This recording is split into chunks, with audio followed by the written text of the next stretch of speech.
I opened a video thinking it was a joke. My best friend sent it and my girlfriend was in it. What she was doing there? I never thought she was capable of such things. The whole thing started 2 weeks before that video. I was driving back from a weekend trip to my hometown, just a few hours away, nothing crazy. It was for my cousin's engagement party. My girlfriend Haley didn't come with me because, and I quote, she needed time to reconnect with herself. That should have been my first red flag. Who says that midweek out of nowhere when the plan had been set for months? But I didn't question it. I thought, she's been stressed, maybe she wants some alone time. Relationships need space sometime, right? Now rewind a few days further. My best friend, Brandon, had been a little distant too. Not weird enough to notice right away, but just enough that it registered in the back of my head. We usually game together a few nights a week and he'd been missing from our usual Call of Duty sessions. Work's been crazy, he told me, trying to land a client. The thing about Brandon is that he always has some kind of hustle going. Sales, crypto, you name it, but never something that actually sticks long term. He's charming though, gets people to trust him fast. That used to include me. The morning the video came, I was in sweatpants, hair a mess, holding a plastic fork in my hand as I sat down on the couch. My phone buzzed with a message from Brandon. Yo bro, you gotta see this. Wild night face with tears of joy.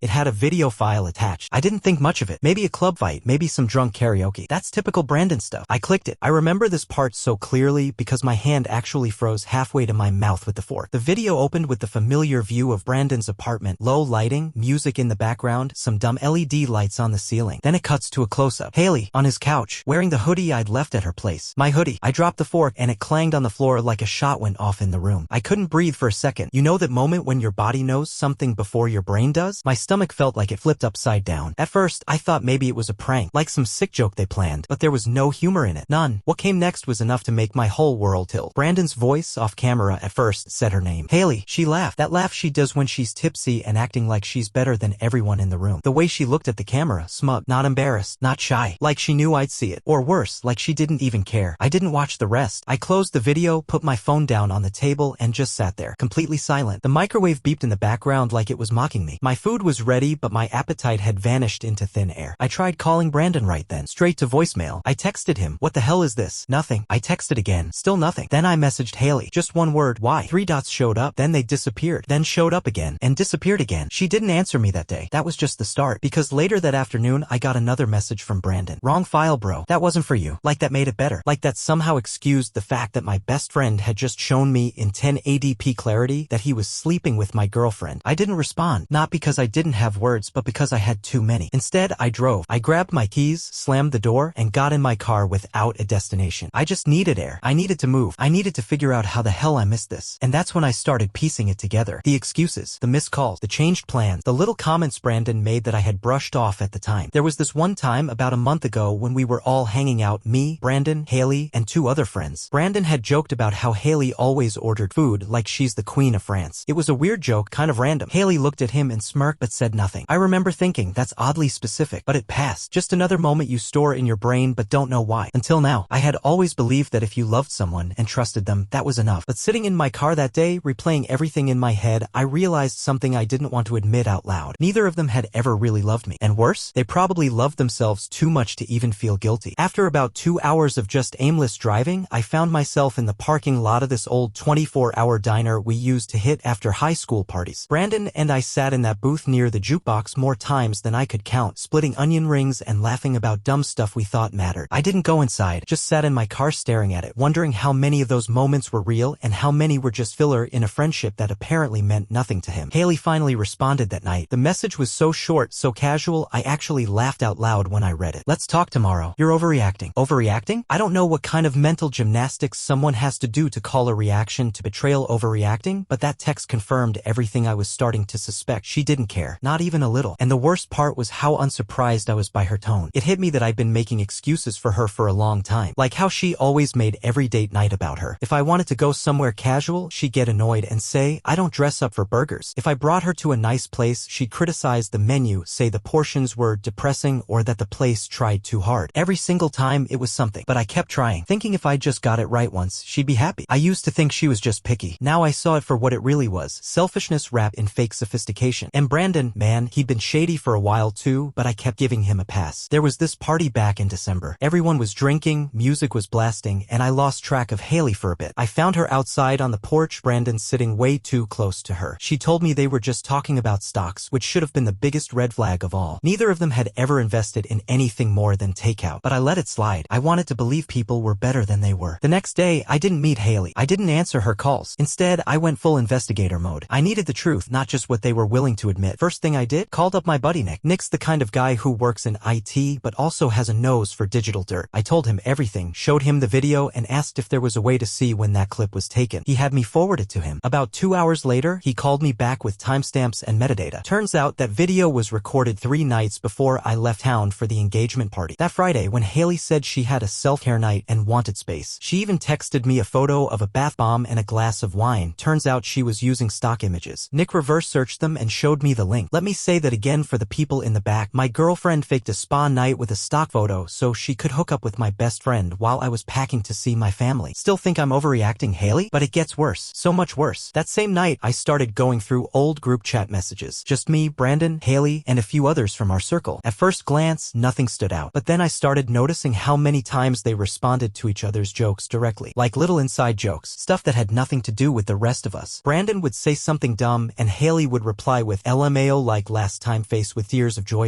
What last time? I clicked on her name and opened our private message history. There were gaps. I didn't notice them before because she'd occasionally delete conversations saying she just liked to keep her inbox clean. Another lie. The gaps aligned with every time she claimed she was too busy to hang out or when Brandon had those late work nights. I called Nick again, asked if there was any way to recover deleted chats. He couldn't, but he gave me something better. Check your Google account activity, he said. If she ever logged into your laptop to check her socials while visiting, you might still have stored cookies or cached logins. Sure enough, I found a saved Instagram login for a burner account. Username was just numbers and 2 letters. The email address was some random Gmail, but guess who the account followed? Brandon. Only Brandon. And the only content it had? 4 posts. All memes about cheating. One of them literally said, if you're gonna do it with someone your boyfriend would never suspect. I didn't have to suspect anymore. At that point, I didn't even feel heartbroken. I felt like I'd been running a marathon in the wrong direction for 3 years. My entire relationship with Haley was a slow building lie. And Brandon? He was just the cherry on top of a sundae made of betrayal and disrespect. But here's the thing, something still didn't add up. There were pieces missing. Stuff they weren't saying. That burner account? It was created more than 6 months ago. And I remembered something from that time. Haley had gone to a bachelorette party out of town. She was supposed to be back Sunday night, but her flight got delayed. She showed up Monday morning with no explanation other than airlines are chaos. The next part what made my hands shake. I messaged Brandon again. You owe me the truth. How long? This time he responded. You don't want to know that. Trust me. I stared at that message for what felt like hours. Too late for that, man. After Brandon dropped that you don't want to know message, I sat on my bed, phone in one hand, the other clenched so tight around my bedsheet it started tearing at the edge. That one sentence told me everything without saying a damn thing. This wasn't some recent slip-up. This wasn't some one-time accident fueled by drinks and bad judgment. It was a history, a calculated, ongoing betrayal that had been running right under my nose while I was out here planning anniversaries and birthdays like an idiot. I replied, I do want to know, and if you don't tell me, I'll start asking everyone. 10 minutes went by with no answer. Then I got a voice memo like he couldn't even say it directly. Alright man, listen, don't flip out. Started like last summer. I didn't plan it, okay? It just happened. Last summer. That meant they were already messing around on my birthday. That meant while I was surprising Haley with a weekend trip to the coast, she was texting Brandon behind my back. And not only that, it meant they'd been lying to my face for nearly a year. Then it got worse. He kept sending more voice memo, like 1-minute chunks spaced out, each more gut-punching than the last. He admitted they first hooked up the night we all went out to celebrate Haley's job promotion. That night, I got so wasted I passed out in the backseat while Brandon offered to make sure Haley got home safe. He made sure alright. Apparently, they didn't stop after that. They just got better at hiding it. He said they used to meet up during the day sometimes. Said Haley would tell me she was at a spin class or deep into a meditation session at the park. Meanwhile, she was probably in the passenger seat of Brandon's busted Jeep, laughing about how clueless I was. I was sitting in the middle of my bedroom, surrounded by proof of how hard I tried to make things work. Handmade notes from her, movie ticket stubs, framed photos of us at her cousin's wedding. I used to think those were symbols of love. Now they felt like trophies for 2 people who played me like a game and won every round. I finally texted Haley again. I talked to Brandon. Tell me your version. No reply. So I sent another message. I know about the burner account. I know it started last summer. If you want to salvage even an ounce of respect, now's the time. She replied a few minutes later. Fine. Can we talk in person? She still wanted to control the conversation. Still wanted to have the upper hand. So I said, tomorrow, 11 a.m., public place, diner on 6th. She agreed, but then followed it with, please don't make a scene. I didn't reply, not because I was trying to ignore her, but because I didn't trust myself not to say something that'd explode the whole thing before I got what I wanted. That night, I barely slept. I sat in the dark going over everything. everything. I remembered the time she borrowed my laptop to check something for work, then took it into the bathroom with her. At the time, I thought it was weird. I joked about it. She laughed it off and said she had to take a Zoom call. Looking back now, I realized she probably just didn't want me seeing whatever was open in her browser, or who she was talking to on Instagram. I showed up to the diner the next morning 10 minutes early. I didn't even go inside. I waited outside, parked where I could see the door. I watched as she pulled up in the car we shared, the one I made all the payments on, and stepped out like nothing was wrong. She wore sunglasses even though it was overcast. She always did that when she didn't want me to read her expression. When I walked in behind her, she was already seated, scrolling on her phone like she was just waiting for a meeting to start. No apology, no guilt, just business. I sat down, looked her dead in the eye, and asked, "How long have you been sleeping with Brandon?" She hesitated, like she was weighing how much I knew. Then she said it. About 10 months. 10 months. That confirmed what Brandon said. She looked up at me then, probably expecting tears or begging or anger. But I didn't give her any of that. I just asked one more question. Why him? She blinked like I asked her a math question. Then she leaned back in the booth and said, "I don't know. He listened. He compliments me. You were always so busy trying to fix everything. It felt like you never saw me." That's what she said. I never saw her. Meanwhile, she was doing Olympic-level mental flips, trying to justify sneaking around with the guy I trusted most in this world. She called it emotional neglect. I called it betrayal with Wi-Fi. Then she dropped another bomb. It's not like we were exclusive at the beginning anyway. Now that's where my brain short-circuited. We'd been official for 3 years. There was no gray area. But she went digging way back to that first month or so when we weren't labeling things, trying to use that as some twisted way of justifying almost a year of cheating. I told her I knew about the burner account. She didn't deny it, just sighed and said that was dumb. Dumb? Nah. Leaving your AirPods in the laundry is dumb. Creating a secret Instagram to flirt with my best friend is calculated. At that point, I stood up. I had what I came for. Her admission, her excuses, her complete lack of remorse. I paid for my untouched coffee and walked out. And that's when I realized I still didn't know the worst of it. Because as I opened my phone later that day, a message from a different friend lit up my screen. "Hey man, I need to tell you something. I didn't know how to before, but I think you deserve to know." I hadn't even started processing what Brandon and Haley did when suddenly the web started unraveling even more. There was someone else involved, and it wasn't who I expected. I didn't open the new message right away. I stared at it for maybe 5 straight minutes, just sitting on the edge of my bed, phone in one hand, breath stuck in my chest. My brain was screaming not again, like it already knew this wasn't going to be another pity message or "you okay, bro?" text. It was from Lucas, a guy I'd known since college. Not super tight, but we ran in the same circle, played basketball every other weekend, shared beers at Brandon's place more times than I could count. His message? It was one line. "I didn't want to get involved before, but there's something you need to know about Brandon and your girl." So I responded with one word. Talk. He didn't text back. He called. I picked up and he said, "You're gonna hate me for waiting this long." Then he started talking so fast I barely had time to think between each sentence. He said that about 5 months ago, he accidentally saw a text pop up on Brandon's phone during one of those casual game nights. It was from someone saved as LL, and the message said, "Tell him I'm with you again tonight, Reheart." Lucas didn't want to jump to conclusions at the time, but the second he heard about the video I'd been sent, because yeah, that crap had made the rounds fast among our mutuals, he knew what he'd seen wasn't innocent. He told me he sat on that information because he didn't want to ruin anything if it wasn't what it looked like. But now he said, "I think you should know something else too." There was a pause, a long one. Then he dropped it. "Haley didn't just cheat on you with Brandon." I felt my heart skip. He continued, "You remember the guy she used to work with? Jordan? The one she said gave off weird vibes?" Yeah, I remembered. Dude worked in her office before he moved to Chicago last year. Haley used to complain about how he was always hovering and too much. She called him annoying, even said once she was glad he was finally gone because he was exhausting. Lucas took a breath and said they hooked up twice. One of the girls at their office told my girlfriend after a happy hour. I didn't know if it was true, but with everything going on now, I'm pretty sure it was. So now I'm sitting in the middle of my own life like I just walked into a house fire blindfolded. Brandon, my best friend, betrays me. Haley, the girl I thought I was going to propose to this year, was sleeping with at least 2 guys I know of. And there were probably more. I just hadn't discovered those yet. This wasn't a love triangle. This was a freaking demolition site. A collapse that had been happening under my feet while I was smiling in photos and paying for dinner. But that's when something in me snapped. This entire time, I'd been reacting. Hurt, confused, blindsided. But now, I was done sitting in the audience watching the show. I wanted to direct the final act myself. Not for revenge. Not to hurt anyone. But to make damn sure they all knew what they'd done and that they'd never do it again to anyone else without being remembered for it. So I got to work. I called Nick again, my tech-savvy friend. I asked him if it was possible to recover messages from Brandon's old group chats. He told me if Brandon didn't nuke them on his end, we might still have cached versions. And guess what? We found stuff. Stuff Brandon was too dumb to delete. Messages between him and Haley where they joked about me. Where she said, "He's sweet but a little boring, you know," and Brandon responded with, "You're doing him a favor." A favor? They talked about me like I was a side character in their soap opera. That was all I needed. I made a folder. Screen Screenshots, voice memos, the video. Brandon sent the Instagram burner every message. I didn't post it online. I'm not messy. I sent it privately to a handful of people who needed to know. Haley's coworker, Brandon's current talking stage girl. Their mutual friends who always looked at me like I was the lucky one to have her. Even Jordan, the guy from her old office, I messaged him directly. Didn't accuse. Just said, hope she told you the truth about her relationship status when you two hooked up. Spoiler, she didn't. But the real climax came the next weekend. We were all invited to a mutual friend's backyard barbecue. This had been planned for months. One of those annual get-togethers where everyone shows up pretending life is perfect. I wasn't going to go at first, but then I realized, why should I hide? I wasn't the one who did anything wrong. So I showed up, calm, collected, stone cold quiet. Haley and Brandon were both there. Not touching, but clearly together. You could tell by the way she stood near him, like she was guarding territory. When she saw me, she froze. Brandon? He had the gall to nod like we were still friends. I nodded back. About 30 minutes in, one of Haley's co-workers approached me. Quietly, she whispered, you're the guy from the email, right? I said yeah. She patted my shoulder. Good for you. Turns out the stuff I sent had made it around. Haley was getting side eyes from everyone. Brandon tried to crack jokes to smooth the tension, but no one was laughing. The energy had shifted. And for once, I wasn't the guy who didn't know what was going on. I wasn't the one being lied to. They were. I didn't confront them directly. I didn't yell. I just stood there as their social credibility collapsed in real time. That was enough. They left early, hand in hand, but looking like they were walking out of a funeral. After the backyard barbecue, I figured the storm had passed. Haley and Brandon were officially exposed. The truth was out, and I thought the worst of it was behind me. I was wrong. See, when you finally yank the mask off people like that, there's a second wave. People who start crawling out of the woodwork once they realize the performance is over. People who saw things, knew things, or worse, were part of things. It started with a DM request on Instagram from someone named Kayla. I didn't recognize the name at first, but when I clicked on her profile, I saw a familiar face, one of Haley's friends. Not close. More like an acquaintance from college who had shown up at a few group dinners and birthday parties over the years. Her message? Hey, I feel weird saying this, but I think I owe you an apology. That's how it began. I messaged her back. Why? She replied, because I knew about Haley and Brandon. I just didn't think it was my place to get involved. Reading that made my stomach turn. I asked how long she had known. She said not the whole time, but I definitely saw stuff at the beach weekend in August. I caught them alone on the porch, real close, and when they saw me, they acted like nothing happened. After that, I saw her texting him constantly. I didn't know what to do. I wasn't sure if you knew. That beach weekend? That was the trip I planned, paid for, and cooked for. I'd grilled burgers while Haley disappeared for a walk. Brandon had said he was going to get firewood. I should have known. I asked Kayla why she was telling me now. Her answer, because she messaged me yesterday saying you were smearing her name and warned me to stay away from you. That rubbed me the wrong way. So Haley was still trying to control the narrative, still trying to spin the story, still refusing to take any accountability. I thanked Kayla for telling me. Then I blocked Haley on every platform I hadn't already. And right when I thought that would be the end of it, I got a new message from my sister. Now let me explain. My sister and I aren't super close. She's older, has kids, busy life, lives in another state. She barely met Haley in person, maybe 2 or 3 times. But she messaged me that evening and said, hey, I heard what happened. I know this is random, but I wanted to ask you something. Did Haley ever talk about someone named Chris? That name hit me like a slap. Chris was my ex-roommate before I moved in with Haley. Tall guy, worked late nights, pretty quiet. We lost touch after he moved out suddenly a little over a year ago. He said it was because he got a job across town and the commute sucked. I believed him. Why wouldn't I? I asked my sister why she was bringing him up. Her response? He messaged me a while back, asked if you and Haley were still together. I thought it was weird. I asked why. He said something about regretting something and then deleted the messages. I couldn't breathe. Chris, my roommate, another person I trusted. I jumped on Facebook, found his profile, hadn't looked at it in over a year, and messaged him. Didn't sugarcoat it. Did you hook up with Haley? He left me on read for an hour, then finally wrote. Once. It was a mistake. I didn't know you were serious about her. She told me you guys were figuring things out and on a break. That was a flat-out lie. We had never taken a break. I asked when it happened. He said that night you went out of town for your uncle's funeral. I remember that trip. I went alone. Haley said she didn't feel comfortable going because she'd only met him once. While I was grieving with my family, she was back home hooking up with my roommate. It was like dominoes, one betrayal after another, falling hard and fast, and each one somehow worse than the last. That night, I couldn't sleep. I couldn't eat. I couldn't even be mad anymore. I just felt hollow, like someone had carved out everything inside me and left nothing behind but memory. The truth was, it wasn't just Brandon and Haley. It wasn't just Chris. It was all of it. The fake smiles, the subtle lies, the constant rewriting of history. I'd spent so long trying to hold things together that I never noticed how completely they had already fallen apart. 2 days later, I got an envelope in the mail. No return address. Handwritten. Inside was a letter. It said, you probably don't know who I am, but I've been with Haley too. I didn't know she had a boyfriend until it was too late. When I found out, I cut things off. I thought you should know. No name. No contact info. Just the letter. Neat handwriting. No smudges. That made 5. 5 people I now knew she'd been with during the course of our relationship. Maybe more. I thought the worst was behind me after the barbecue. Turns out, that was just the public part. The private unraveling had just begun, and the emotional cost? It was stacking up faster than I could process. This wasn't just betrayal. This was annihilation. But still, there was one more confrontation left. One final conversation that I knew I had to have even if I didn't want to. With Brandon, face to face. I didn't plan the meetup with Brandon. It just happened. 3 days after the letter showed up, I was at a gas station a few blocks from my apartment, filling up and grabbing a drink. I turned around after paying and there he was, standing by pump 4, wearing that same ratty hoodie he always wore, acting like we were still on good terms. Like the world hadn't flipped upside down. Like he hadn't sent me a video of himself betraying me and then followed it up with a coward's excuse. He looked at me and gave this awkward half smile. Not a guilty smile. A familiar one. Like the one he gave me at parties when we locked eyes across the room. The same one he used when we were 10 years old and he broke my favorite game controller and said, "Bro, it was an accident." Some people never grow out of hiding behind charm. I walked over. Not fast. Calm. Heavy. He didn't move. I think he thought I was going to punch him. And part of me wanted to. But I didn't. I stood there for a second. Let it hang. Then I said, "You ruined every single memory we ever had. You know that, right?" He looked down at the concrete and said, "I didn't mean to, man." That sentence made me laugh. Not because it was funny, but because of how pathetic it sounded. A sentence so weak it couldn't even stand up straight. I said, "No one cheats by accident for 10 months. And they definitely don't accidentally send a video of it either." He opened his mouth like he was going to say something else, but I stopped him.